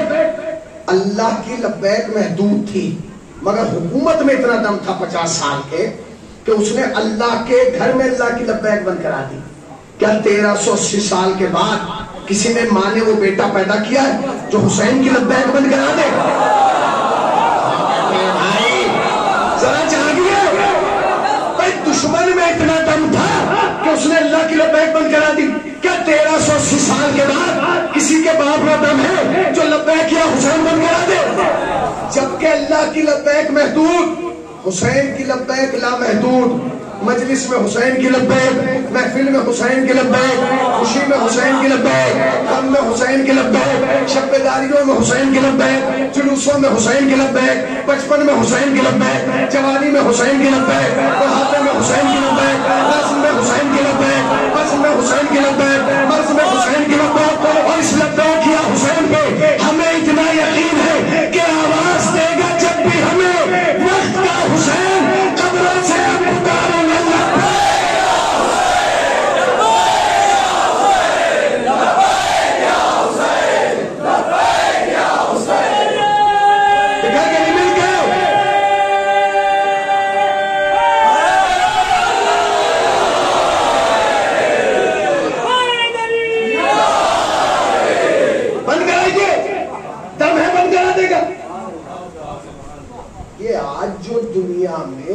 آزانیں ہو رہی ہے نا, احسان ہے حسین کا. یہ جو مسجدوں کا احترام ہے احسان ہے حسین کا. جو اکرام دیا جا رہا ہے قرآن کو, یہ احسان ہے حسین کا. اچھا میں نے 1 گھنٹے کی مجلس پڑھ دی, 1 گھنٹے زیادہ. ایک سوال کرنے کا تو حق مجھے ہے اور آپ کو کیا ہے کہ ہم اپنے سارے برادران اہل سنت سے پوچھیں کہ بھائیو یہ تو بتاؤ کہ اسلام کس سے لیا. اتنا تو حق ہے ہم صاحب نے پوچھنے کا کہ ہم پورے عالم اسلام سے پوچھیں کہ بھائی آپ نے اسلام کس سے لیا. میں نے ایک صاحب سے پوچھا آپ نے کس سے لیا اسلام؟ کہنے لگے امام ابو حنیفہ سے. میں نے کیا کہنے, آپ نے امام مالک سے, آپ نے امام حنبل سے, آپ نے امام شافعی سے, تو سب نے اپنے اپنے اماموں سے اسلام لیا. اللہ سب کے اماموں کو سلامت رکھے, سب کو جو ہے وہ جنت تک پہنچا دے اگر ان کا عقیدہ ٹھیک ہے.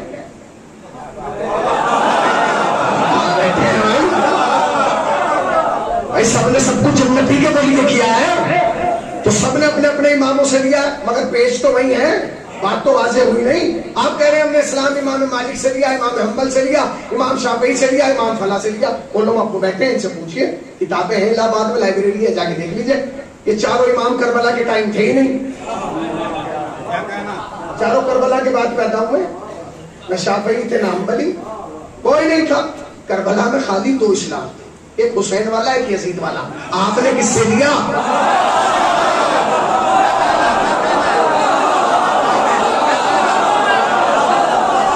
سوال تو پیدا ہو رہا ہے نا بھائی, نہ تو امام شافعی تھے, نہ امام مالک تھے, نہ امام حنبل تھے, کوئی نہیں تھا. کربلا میں 2 اسلام تھے, ایک حسین والا ایک یزید والا. بھائیو ہمیں تو بتانے کی ضرورت نہیں ہے کہ ہم نے کس سے لیا, تمہیں بتانے کی ضرورت ہے کس سے لیا. کوئی ہو ماں کا جیالہ جو نکل کے آئے اور باہر گئے, میں نے تو یزید سے لیا, پھر دیکھ ہم کیا کرتے ہیں. اگر یزید سے لیا تو جمعہ بدھ کو پڑھ, مسجد میں بیٹھ کے سنا. اب ایک نہیں ملتا جو یہ کہ ہم نے یزید سے اسلام لیا. اب سب کیا کہتے ہیں, ہم کیوں لیتے یزید سے, خدا کی لعنت ہو یزید پہ, ہم نے تو سیدنا حسین سے اسلام لیا. اوہ سب نے سیدنا حسین سے لیا, اسلام سب نے سیدنا حسین سے لیا ہے. تو جملہ کہہ دوں اجازت ہو الہ آباد والوں, جب سب نے سیدنا حسین سے اسلام لیا ہے تو موت آتی ہے عاشور کے جلوس میں آتے ہوئے.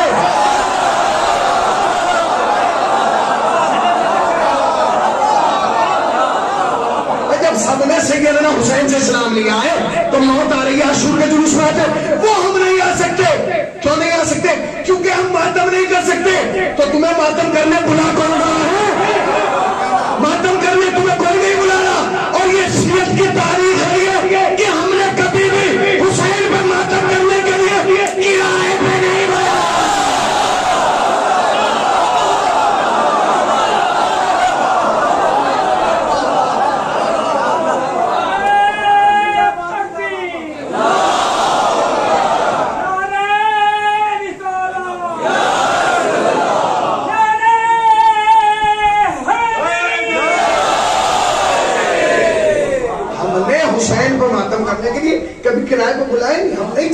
تمہارے سینے پہ چوٹ لگے، اس لیے کہ جب ہمیں تمہارے سینے پہ چوٹ مارنا ہوتی ہے ہم اپنے سینے پہ ہاتھ مار لیتے ہیں. ہمیں معلوم ہے ہاتھ یہاں پڑتا ہے، درد وہاں ہوتا ہے.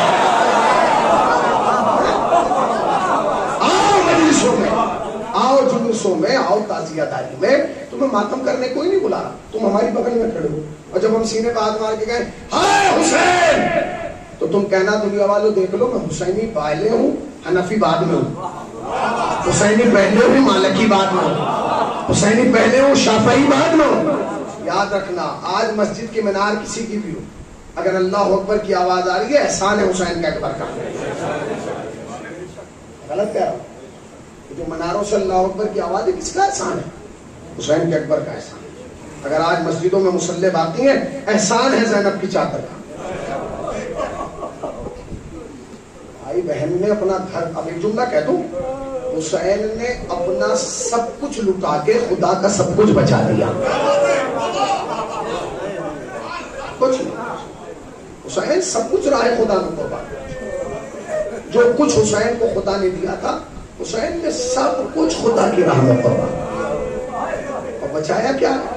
خدا کی نماز، خدا کی اذان، خدا کا قرآن، نظام اسلام، سلسلہ نبوت. ورنہ یزید تو کہہ چکا تھا کوئی نبی نہیں آیا، کوئی رسول نہیں آیا، کوئی قرآن نہیں آیا، کوئی وحی نہیں آئی. یہ تو بنی ہاشم کا ایک ڈون تھا، مگر حسین نے تلاوت کر کے بتایا کہ اگر قرآن نہ آتا تو تلاوت نہ ہوتا. سید سجاد نے بھرے دربار میں کہا اے یزید سن، یہ جو اشہد ان محمد رسول اللہ کی آواز گونج رہی کون ہے؟ نبی ہے، رسول ہے. کیا پتا تارے کہ ہم نے سب کچھ لٹا دیا، خدا کا سب کچھ بچا. اب خدا پر واجب ہے کہ وہ قیامت تک حسین کے ذکر کو باقی. اس لیے کہ اگر آج دین کے نام پر کوئی چیز نظر آ رہی ہے احسان ہے حسین. اسلام کے نام پر سب کچھ نظر آ رہا ہے احسان ہے حسین. عزیزو، کل کی تاریخ الہ آباد کے اتہاس کی بہت بڑی تاریخ. کل 72 تابوت نکلنا، ایک آدھ تابوت نہیں، 72. جملہ کون؟ جملہ کون؟ یہ تابوت اٹھانے کا ارمان تو سجاد کا بھی پورا نہیں ہوگا. نہیں،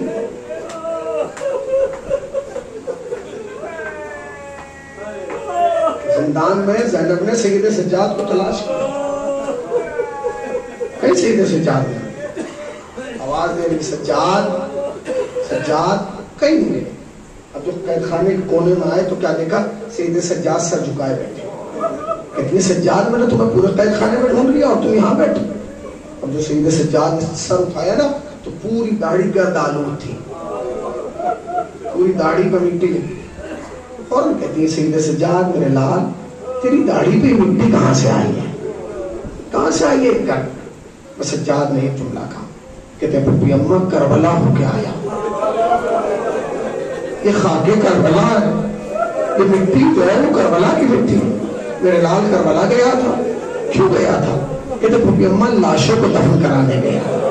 مگر میرے لال تم نے کیسے دفن کیا؟ تیرے تو ہاتھوں میں ہتھکڑیاں، پاؤں میں بیڑیاں ہیں، گلے میں توخ ہے، کمر میں لنگر ہے. کہتے پھوپھی اماں جب میرے گھوڑے کے ٹاپوں کی آواز بنی اسد نے سنی نا وہ ایک نشیب میں جا کے چھپ گئی. بعد میں جب گھر چھٹی اور انہوں نے دیکھا کہ میرے ہاتھوں میں ہتھکڑیاں ہیں، پاؤں میں بیڑیاں ہیں، گلے میں توخ، تو باہر نکل کے آئے اور آ کے پوچھنے لگے آپ کون ہیں؟ تو میں نے بس یہ جواب دیا میں ان لاشوں کا وارث ہوں، میں ان لاشوں کا وارث ہوں. کیوں آئے مولا؟ کہ ان لاشوں کو دفن کرنے آیا ہوں. تو پھر انہوں نے کہا مولا آپ کیسے دفن کریں گے؟ آپ کا تو ہاتھ بند ہے. تو کہا پھر کیا کیا جائے گا؟ مولا آپ ایک بلندی پہ ٹیلے پہ بیٹھ جائیے، ہم ایک ایک لاشا لاتے، آپ کو علامت بتاتے، آپ بتاتے رہیے گا کس کا لاشا ہے، ہم دفن کرتے رہیں گے. پھر اماں وہ ایک لاشا لائے اور کہنے لگے مولا لاشے کے جسم سے لگتا ہے کہ کوئی حبش والا ہے مگر خون سے خوشبو آ رہی ہے. اور جیسے میں نے سنا کہ نہیں پہچانا کس کا لاشا ہے؟ کہ نہیں مولا، کہ میرے بابا کے غلام جون کا لاشا ہے. پھر اماں وہ جون کا لاشا تھا، میں نے دفن کرا دیا. پھر وہ کہتے مولا کسی ضعیف کا لاشا ہے مگر کمر سیدھی ہے. کہ نہیں پہچانا کس کا لاشا ہے؟ کہ نہیں، کہ میرے بابا کو بھائی دوست حبیب کا لاشا ہے. وہ لاشیں لاتے رہے، میں بتاتا رہا یہ ہوں کا لاشا، ہوں کے بیٹے کا لاشا، ہوں کے غلام کا لاشا.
نسب کے تمام لوگ آئے اور سر جھکا کے کھڑے ہو گئے. میں نے پوچھا کہ سارے لاشیں دفن ہو گئے؟ کہتے نہیں مولا بس ایک لاشا پڑا ہے جو مقتل کے بیچ میں ہے. میں نے کہا کہ تم اس لاشے کو اٹھا کے نہیں رہے؟ تو بنی اسد والے رونے لگے.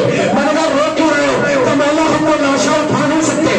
کہ کیوں نہیں اٹھا سکتے؟ تو مولا اب تک جتنے لاشیں لائے ہیں نا ان لاشوں میں کوئی نہ کوئی جگہ تھی جہاں سے پکڑ کے اٹھا لیا، مگر اس لاشے میں اتنے زخم ہے.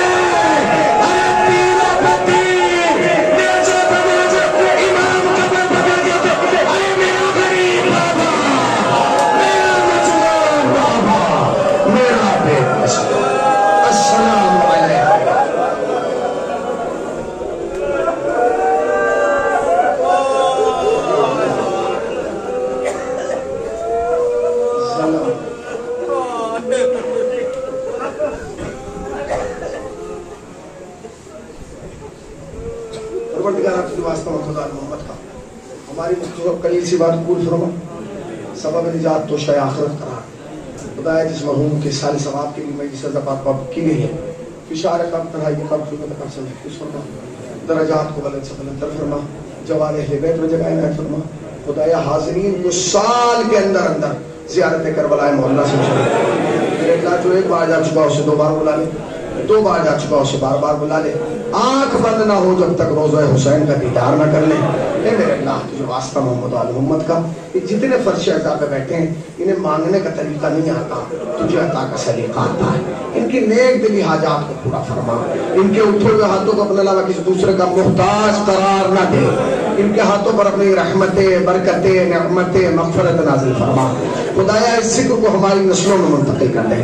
خدایا ہمیں حق منبر ادا کرنے کی توفیق عطا فرما. اے میرے اللہ تجھے واسطہ محمد وآل محمد کا